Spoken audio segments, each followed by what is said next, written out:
Hi guys, welcome back to our channel How Logical.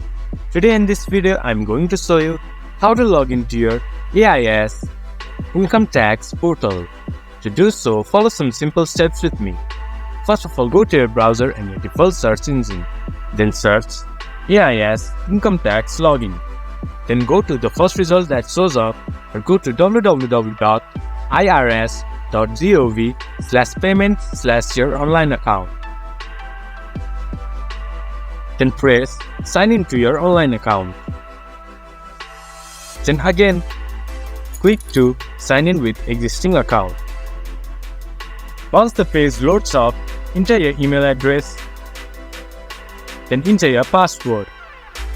To confirm your password, you can click on this eye icon.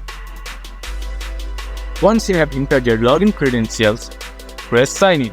Then you should be able to access your AIS login portal. To make login easier, click on Remember Me, but I do not recommend you doing it in a public computer. If you have forgot your password, you can get help by clicking Forgot Password.